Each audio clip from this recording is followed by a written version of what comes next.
પિતાજી, આપ સાચું જ કહો છો. વરસાદની જેમ આપની કૃપાથી પ્રજાનું પાલન થાય છે. હા સુંદરી, તારી શું મનોકામના છે? બોલ, તારી બધી જ મનોકામના હું પૂર્ણ કરીશ. અરે પુત્રી, શરમાય છે તું? હા, હું સમજી ગયો. આ કુરુચંદ્ર દેશના સંતપુર નગરનો રાજકુમાર હરિદમન તને પસંદ પડ્યો છે. ઓ પુત્રી, હું એની સાથે જ તને પરણાવીશ. તારા મનપસંદ રાજકુમાર સાથે તારા લગ્ન કરાવીશ. પુત્રીઓ, ઉત્તમ ભોજન ખવડાવી તમને મોટા કર્યા, રત્નના હિંચકે તમને નિચોડ્યા, અરે સુંદર ભોગ સામગ્રીઓ તમને આપી, અરે કિંમતી વસ્ત્રો અને સુંદર આભૂષણોથી તમને શણગાર્યા. કેટલાય નોકરો, ચાકરો અને કેટલીય દાસીઓ દિવસ રાત તમારી આજ્ઞામાં સેવા કરે છે. એ બધું મારા લીધે જ થાય છે. હે પિતાજી, આપે અમને આ બધું આપ્યું, પણ એના પાછળનું ગૂઢ રહસ્ય તો અમારા પુણ્ય કર્મોના ઉદય છે. અમારા પોતાના પાછલા ભવોમાં કરેલા પુણ્ય કર્મના લીધે જ તમારા કુલમાં અમારો જન્મ થયો છે. એટલે ખરેખર આપના પ્રભાવે નહીં, પણ કર્મના પ્રભાવે જ અમને આ બધું જ મળી રહ્યું છે. માયા સુંદરી, તું કેવા શું માંગે છે? આ ભોગ જે તું ભોગવી રહી છે એ શું તારા કર્મના લીધે, મારા લીધે કશું નહીં? અરે હું રાજા છું. આ આખી પ્રજાનો પાલનહાર હું છું અને તારો પણ પાલનહાર હું છું. અને જો તું એનો છઠ્ઠા કરી બનતી હોય ને કે આ કર્મના લીધે બધું થાય છે, તો કર્મે લાવી આવેલ પતિ તને પરણાવી તો તને પણ ખબર પડશે કે આ તો જે શોક ભોગવી રહી છે ને એ મારા લીધે કે તારા કર્મના લીધે. હે પ્રજાપાલ રાજા, આપ શાંત રહો. આ મહિના તો સાવ નાના છે. 4 ધરમની ચોપડી શું ભણી લીધી તો આપ સાથે વિવાદ કરવા ચાલી. ત્યાં સુધી આપ ક્રોધ ના કરશો. અને એમ પણ હવે હમણાં રવિવાડાનો સમય થઈ ગયો છે, તો આપણે રવિવાડા માટે પ્રસ્થાન કરવું છે. દીકરી મૈણા પર ખૂબ જ ગુસ્સે ભરાઈ ગયા છે. મંત્રીના સાન પાડવાથી એ હજારો ઘોડેસવારો અને સેંકડો હાથીઓ સાથે રેવાડ માટે જઈ રહ્યા હતા. અને ત્યારે દૂરથી ધૂળનો મોટો ગોળંદર દેખાય છે. ત્યારે આશ્ચર્ય પામીને પ્રજાપત રાજા પોતાના મંત્રીને પૂછે છે, અરે બાપજી, આ આટલી બધી ધૂળ કેમ ઉડી રહી છે? આ સામેથી આટલા બધા કયા માણસોનું ટોળું આવી રહ્યું છે? અરે આ લોકોના ટોળાના તો દર્શન પણ ન થાય. આપ આ ટોળાના દર્શનથી પણ દૂર જ રહેજો. આ તો 700 કોઢિયાનું ટોળું છે. 700. આ લોકોએ પોતાના ટોળામાંથી એક કોઢિયો રાજા નિયુક્ત કર્યો છે અને એ રાજાને ખચ્ચર પર બેસાડીને ગામો ગામ ફરીને એના માટે કન્યા શોધી રહ્યા છે. તો ચાલો આપણે બીજા રસ્તેથી જઈએ. હે રાજા, ક્યાં ચાલ્યા જાઓ છો? અમારી વિનંતીને તો સાંભળો. બોલો, શું છે તમારી વિનંતી? અમારા ઉંબર દાદા માટે અમને એક કન્યા જોઈએ છે. બસ આ જ અમારી ઈચ્છા છે. અને આ ઈચ્છા લઈને અમે ગામો ગામ, નગરે નગરે ફર્યા કરીએ છીએ. આ આમના કોડિયા રાજાને મારી રાજપુત્રી મૈના જ આપી દઉં તો એમ પણ બધી સભામાં એણે મારું અપમાન કર્યું હતું. એ રીતે તો એનું અપમાન પણ દૂર થશે અને મૈનાની અક્કલ પણ ઠેકાણે આવશે. હે દૂત, મોકલજે તારા ઉપરવાળાને મારી પાસે. એને મારી રાજપુત્રી મૈના જ આપી દઈશ. જી અને હા, ઉભો રે, સાંભળતો જા. આ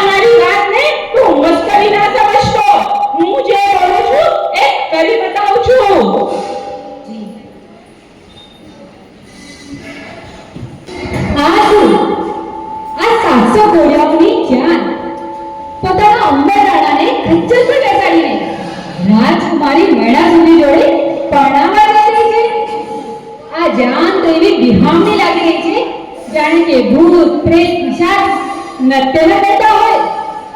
પણ જ્યારે પ્રજાપતિ રાજા પોતાની દીકરી મૈણાને આમાં કોળિયા જોડે પરણાવે છે ને, ત્યારે પણ મૈણાના મુખના હાવભાવો જરાય નથી બદલાતા. એ અંશ માત્ર પણ દુઃખી નથી થતી. એ ફક્ત એટલું જ વિચારે છે કે ભાગ્યમાં જે લખ્યું હશે એ જ થશે. 5 વ્યક્તિઓના સાક્ષીએ મારા પિતાએ મને જે પતિ આપ્યો એ જ મારો પરમેશ્વર છે. મારે એની સેવા કરવાની છે. અને લગ્નની પ્રથમ રાત્રિએ મૈણા, રાજકુમારી મૈણા સુંદરી એક ઝૂંપડીમાં એક ફાટેલી ચાદર પર બેઠી છે અને એનો પતિ ઉંબરરાણા આવીને કહે છે,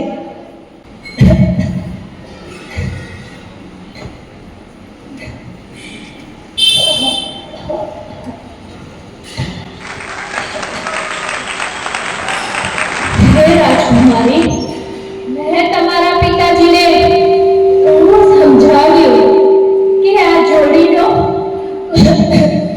કોઈ મેલ નથી. કાગના ગળામાં મોતીનો હાર ન શોભે.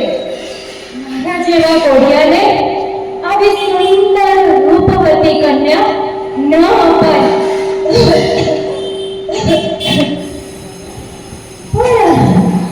પણ અત્યારે તો કઈ મોડું નથી થયું. આપનું રૂપ તો દેવાંગના જેવું છે.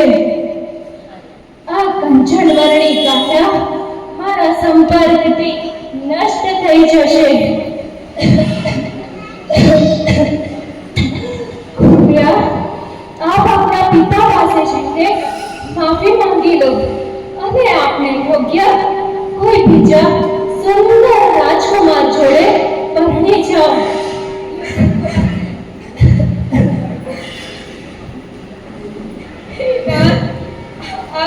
આ શું કહી રહ્યા છો? જરા વિચારીને કહો. આ વચનોથી તો મારા પ્રાણ જતા રહેશે. હવે તમે જ મારા નાથ છો, મારા સ્વામી છો. તમારા સિવાય બીજા કોઈનું નામ પણ મારાથી સહન નહીં થાય. જેમ સૂર્ય ઉગવા માટે પોતાની દિશા ના છોડે, જેમ સાગર પોતાની મર્યાદા ના છોડે, તો પછી એક સદી સ્ત્રી પોતાના પતિને કઈ રીતે છોડી દે? હે મૈણા, તમે તો ઘણા સંસ્કારી છો. પરસ્પર વાતો કરતા રાત પસાર થાય છે અને પછી જ્યારે સવારનો સૂરજ ઉગે છે ત્યારે મૈણા પોતાના પતિ ઉંબરરાણાને દેરાસરમાં દર્શન કરવા લઈ જાય છે. કેસર, ચંદન, ધૂપ, દીપ, નૈવેદ્ય, ફળ, અષ્ટપ્રકારની પૂજા કરીને, ભાવપૂર્વક ચૈત્યવંદન કરીને, પછી આરતી મંગળ દીવો કરીને એ બાજુમાં ઉપાશ્રયમાં ગુરુ મહારાજ સાહેબને વંદન કરવા જાય છે. મૈણા પહેલા પણ એના વિશાળ સૈન્ય પરિવાર સાથે ગુરુદેવને વંદન કરવા આવતી હતી.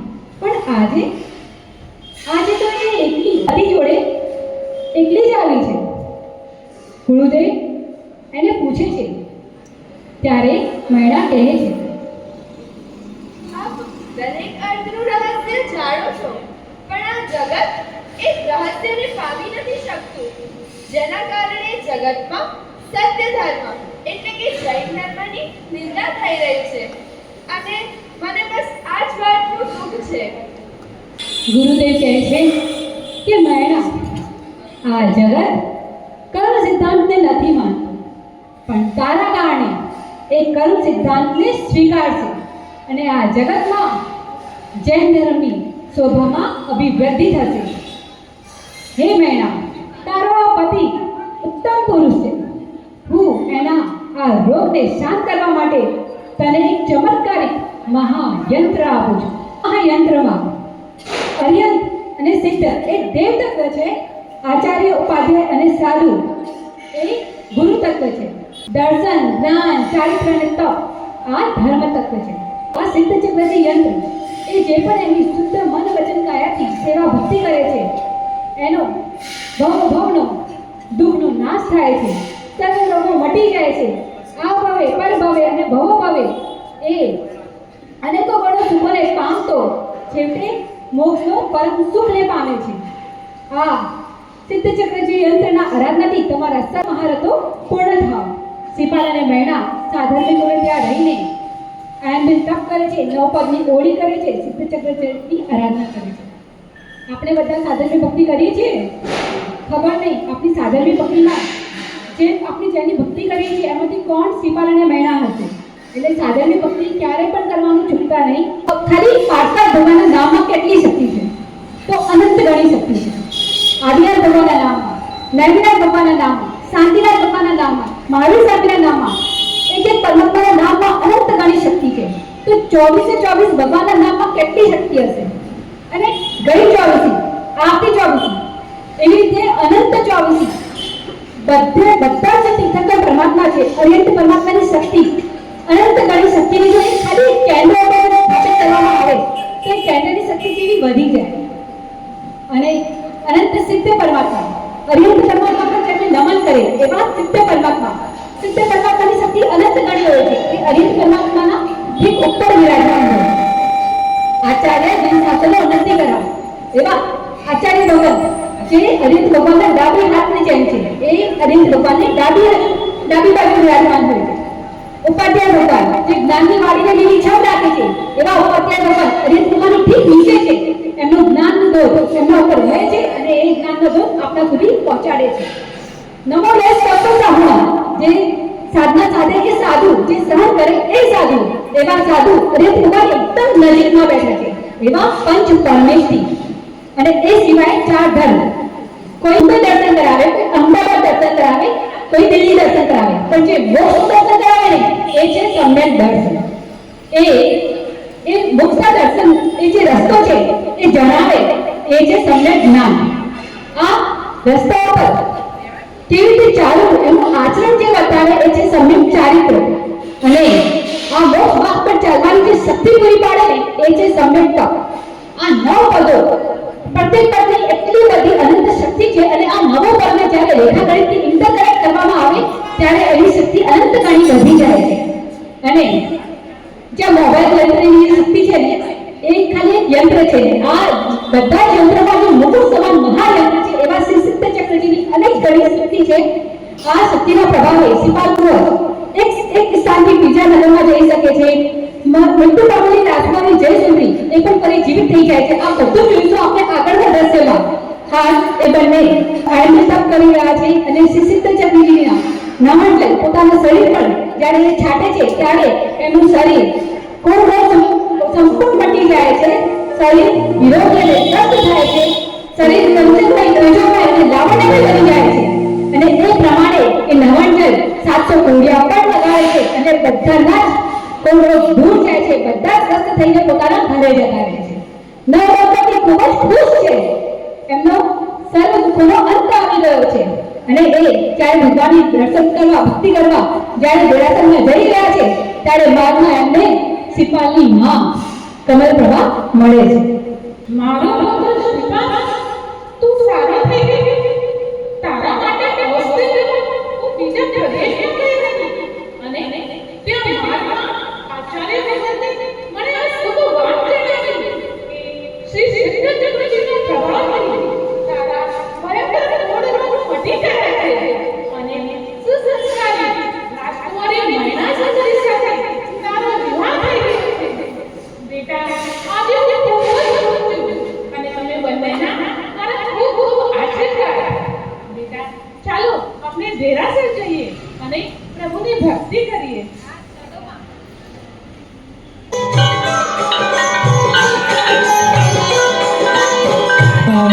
शुद्धि को करते थे तप मोक्ष पाते दिन मेरुते रस ऋषभ चरित्र पवित्र सुहावे पूर्वजों के गुण भारत गावे पूर्वजों के गुण भारत गावे पूर्वजों के गुण भारत गावे जय जय जय प्रभु आदिनाथ की जय जय जय प्रभु आदिनाथ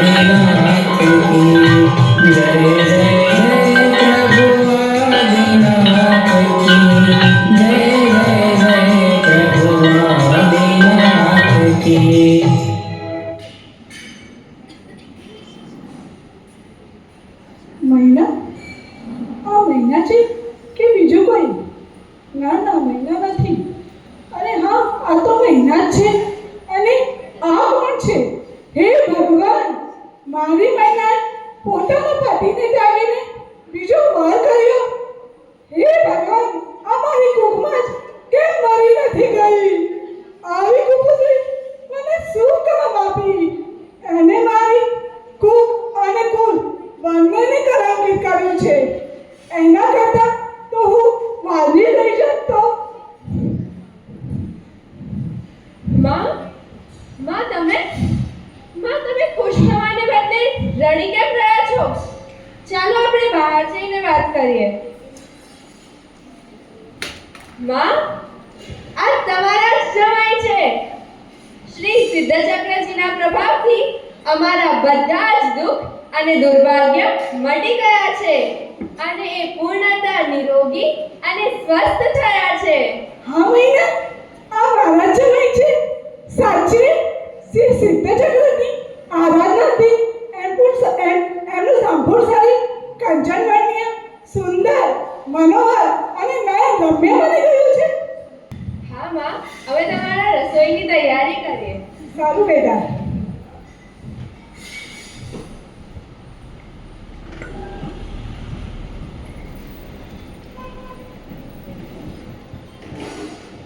અમે પણ ઘણા ભાગ્યશાળી છે કે સંસ્કારી, ગુણિયલ અને પુત્રથી પણ વધારે એવી પુત્રવધુ અમને મળી.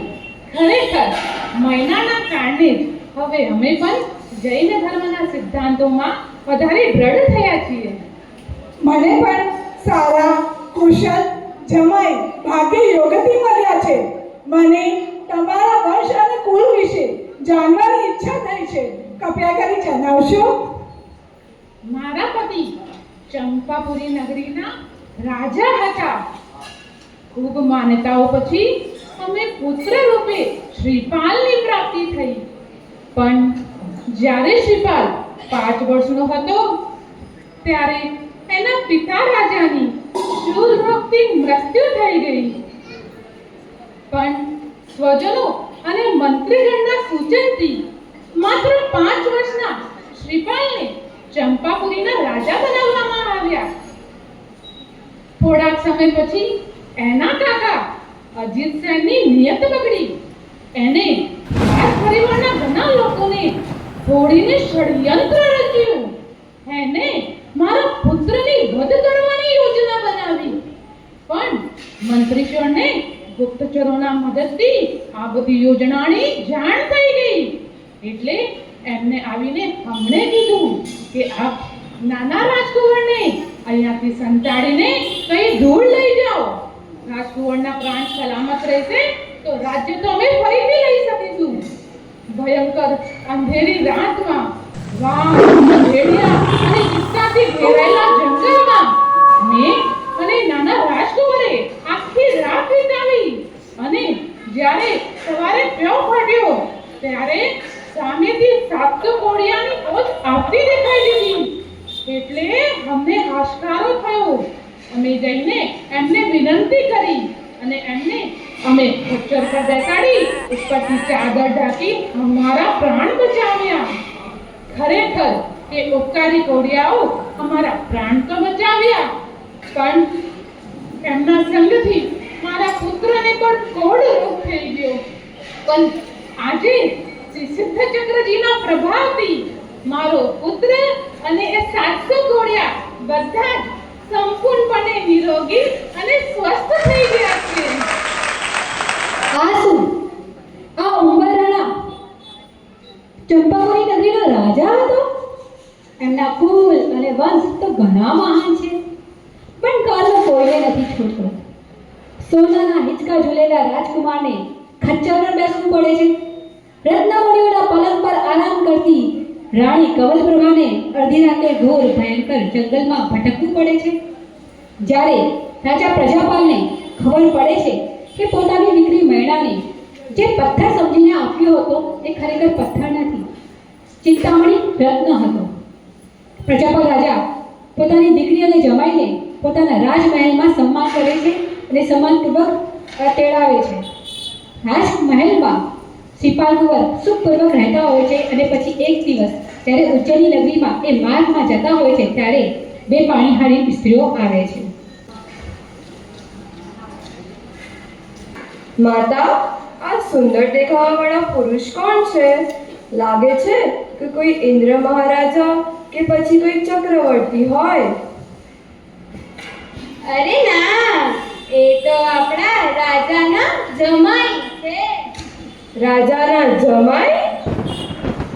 હા, રાજાના જમાઈ. રાજાના જમાઈ? મને રાજાના જમાઈની રીતે ઓળખે છે. ના ચાલે, કંઈક તો મારે કરવું જ પડશે. શું કરું? શું કરું હું? શું કરું? અરે જમાઈ રાજા, આપ કઈ ચિંતામાં જણાવ છો? ચિંતા? ચિંતા એ જ છે મને કે લોકો મને તમારા જમાઈની રીતે ઓળખે છે, પણ એક પુરુષની ઓળખ તો એના પોતાના ગુણોથી જ હોવી જોઈએ. જી જમાઈ રાજા, આપ સાચું કહો છો. અને જો આપની ઈચ્છા આપના પિતાના રાજ્યને ફરીથી પામવાની હોય તો આજે જ મારું આ વિશાળ સૈન્ય દળ લઈને ચંપાનગરી જીતવા તરફ પ્રયાણ કરો. ના ના ના, ના સસરાજી, ના નહીં. પણ હું પોતાના પરાક્રમથી જ મારા પિતાજીની ચંપાનગરીને જીતીશ. એની માટે હવે મારે અહીંયાથી જવું પડશે. હું મહેનત અને પરાક્રમના બળે દેશ અને વિદેશોમાં ફરીને પહેલા સંપત્તિને ભેગી કરીશ અને પછી મારું આ વિશિષ્ટ કાર્યને સિદ્ધ કરીશ.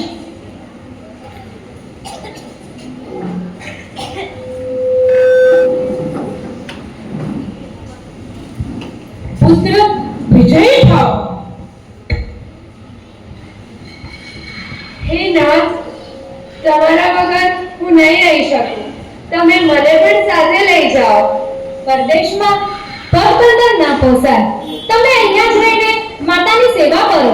હું જલ્દીથી પાછો આવી જઈશ. આપની આજ્ઞા શિરોધાર્ય છે, પણ દેશ વિદેશમાં જઈ નવી નવી સ્ત્રીઓને પરણી તમે મને ભૂલી તો નહીં જાઓ ને? હે મૈણા, ના હું તને કદી ભૂલી શકું? ના તારા આપેલા જૈન ધર્મને. હું સિદ્ધ ચક્રજીની હંમેશા સેવા અને સ્તવના કરીશ. તું મારી ચિંતા ન કરીશ. મારી પાસે